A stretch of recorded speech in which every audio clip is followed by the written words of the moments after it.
must inevitably come to pass. I believe that when you started your Mary Kay business, you had a reason. Do you remember what it was? What was the desire in your heart that you hoped that you could achieve through your Mary Kay business? You got a pencil and paper? I want you to pull that out right now and write down what that reason was. When you first started Mary Kay, why did you start your Mary Kay business? What was the purpose? What did you want the end result to be? Was it big and exciting? Or just because being a part of Mary Kay sounded like fun? If you looked at everyone's paper around you, there would most likely be something different written on each person's paper. Mary Kay Ash used to say to us that Mary Kay is equal to the ambitions of all women. But she didn't state what our ambitions might be because she knew we all had a different purpose, a different why for working our business. But she did know that she had given us a clear business plan that would give each of us the opportunity to achieve our heart's desires, no matter what they were. She understood that if our why was important enough to us, and we added action, perseverance, and belief that nothing could stop us. What exactly is a why? Well, I believe it's something that we have an emotional connection to that will only happen if we make it happen. It either changes our life or someone else's life that we care about. It's something we think about all the time. It's important enough to us, if it is, it causes us to push through any pushback that comes along. It can be as little as earning extra money each month, or as huge as supporting your family as a single parent. My own independent sales director told me that she began her Mary Kay business to be able to afford braces for her daughter's teeth. Independent beauty consultant Carol Joy Powell's why was being able to put gas in her car for college so she could go to parties. National Sales Director Cheryl Steinman wanted to be able to sell her floral shop and have a flexible schedule because she had 6-year-old twins. NSD Diana Sumter wanted to be able to leave the military so she could be home with her 2-year-old daughter while still having the career part of her desires fulfilled. You know, there's story after story of people who tapped into the power of their why. And because of their passion, their focus, and their action, they turned that why not only into a hope, but into a reality. Why not make that your story too? Sometimes the first step, determining our why, can be the hardest part of all. Do you remember back when you were in high school? I'm guessing that each of us had a huge imaginary bouquet of helium balloons, each one filled with a different dream or goal for our future. But then, as life sets in for most people and reality hits, one by one, those balloons start popping, and the one that held the dream home looks impossible. So you pop it or let it go. The one that held a life of flexibility is replaced by a full-time demanding job. Then the one that holds your vision of being a stay-at-home mom escapes into the sky. The balloon with the white picket fence floats into the air as you find yourself a divorced single parent. The balloon with the dream of traveling also pops, and then, of course, the one with an unlimited shoe budget balance long gone. And so it goes until suddenly you find yourself with only a few balloons in your dream bouquet. Some people's self-talk then becomes, why bother dreaming? My life is what it is, and I'm just going to accept it. That is a sad, sad story. Don't let that become your sad story. You have the power to change whatever your story is. I've witnessed thousands of people do just that through their Mary Kay business. What would happen if today, right now, you would inflate a couple of new balloons? If you find or reignite your why, you can tap into the internal power that already exists inside of you.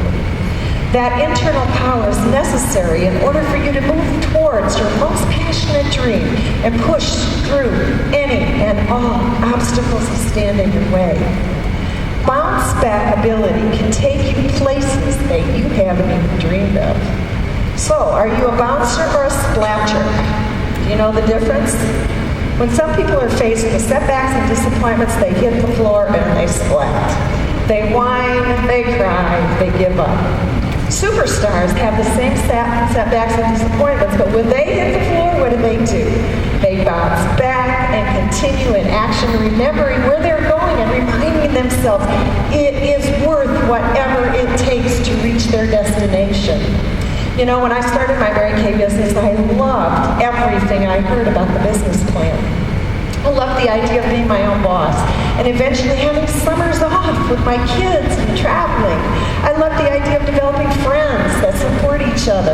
I was thrilled with the thought that even though I lived in Iowa, I could be as successful as if I lived in a place with more opportunities for women. I loved the idea of being recognized for achievement, not only with words of praise, but also with money, trips, and prizes. Oh, so many things to love. What would actually motivate me to action? What was the burning desire in my heart that would cause me to work my full-time job and then at the same time add 2 to 3 Mary Kay parties each week to my already full schedule? I obviously wasn't motivated by money, or I wouldn't have become a teacher. No, that wasn't my why. My why was to become successful enough in my Mary Kay business to be able to quit my full-time job and to be my own boss immediately. And my secondary why was that I was ambitious in my spirit, and I wanted to pursue something that had a future of possibilities and growth and rewards. So I began my Mary Kay business full of excitement and passion. I held my perfect start, and I even added one person to my team, one of my pearls of sharing. I became a star consultant, and because of that, Steve and I were invited to a fancy star dinner, compliments of my sales director and her husband. Well, in between my perfect start and when we attended that dinner, I hit the spot where Sophie was in the movie that you just saw. I had some disappointments, and I had some no's.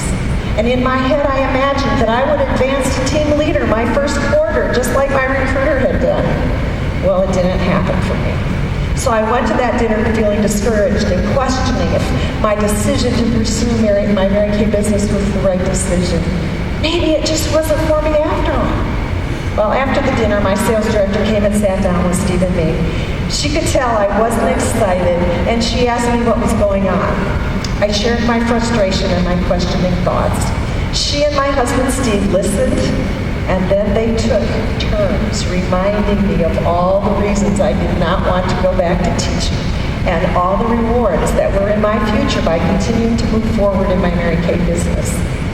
They were right. I had merely lost my focus of my why, and I needed to be reminded. I once again was off and running, and 6 months later I was able to quit my full-time job and attend seminar. My biggest obstacle has always been the voice in my head. The solution became to say to myself, whenever I heard myself, "Thank you for sharing, but you're out of here." Yours is probably something different, but all successful people have had some obstacles they had to overcome. You must have a why that's so important to you that it will push you through any obstacles or difficulties that come your way. Your why is what gives you the power to keep moving forward. So along with quitting my full-time job came a weekly sales goal for myself so that I didn't have to go back to that job. My sales goal was also important because my new big why was to become an independent sales director. I became really intent on holding 5 parties a week to replace my income. Up until that time, if someone wanted to reschedule their party because, they only had 1 or 2 guests coming, I always said, great, no problem. Not anymore. I needed to see at least 15 faces every week, and every appointment held was important. I didn't want to have to go back to my job. I wanted to become a plenty IQ. So I told the hostess that I had already reserved that time for her, and I would still come. And then I also offered an extra gift if each person brought someone with them. And then instead of having no business during that time slot, I saw faces. My why made the difference. Have you been focusing on your why? If you do, you'll never give up on what is important to you. Right now, please look back at that why you originally wrote on your paper. Is it currently your why? Do you need to change it? How passionate are you about it? Is it exciting enough to cause you to overcome fear, rejection, disappointment, and failure? Truly, those things will just be a part of your journey and will not define you unless you allow them to. On the other side of it all lies success. And in the process of persevering, you can grow into that person that you were intended to become. What you become in the journey is far more important than reaching the destination. Mary Kay Ash said, never give up. Though many times adversity surrounds you, she said, never give up. Success is just around the corner for the person who refuses to quit. You know, Mary Kay Ash didn't mean just to think about your why and it would magically happen. She told us that work will win and wishing won't.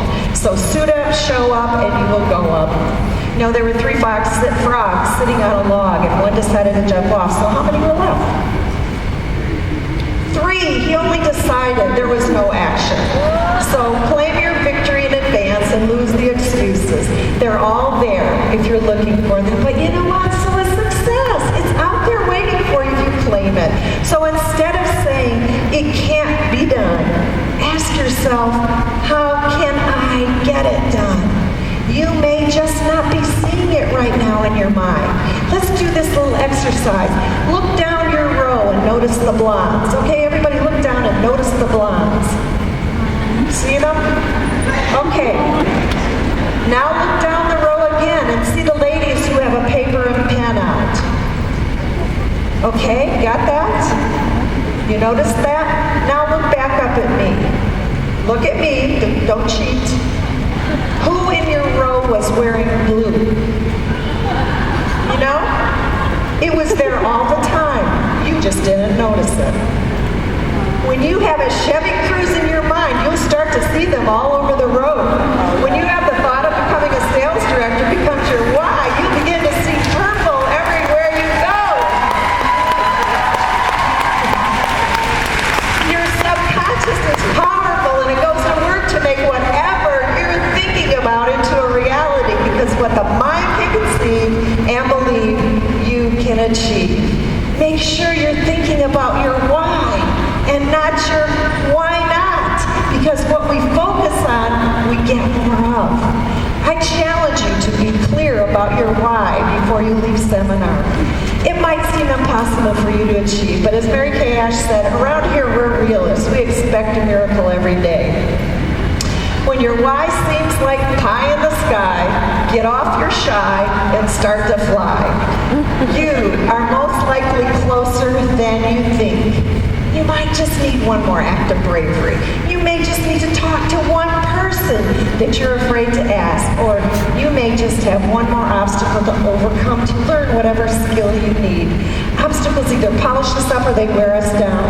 Without pressure, there would be no diamonds. You may just need one more sale or team building appointment. Whatever that one more thing is, hey, I know you can push through it. You are a king's kid, and you deserve all the riches of life, all the tangibles and all the intangibles. I encourage you to plaster your why all over your house as soon as you return home. Today, you stand at a milestone in your life. Behind you are all the struggles and challenges you conquered along the way. But before you lies a new horizon filled with thrilling possibilities. Today, you choose the direction of the rest of your life.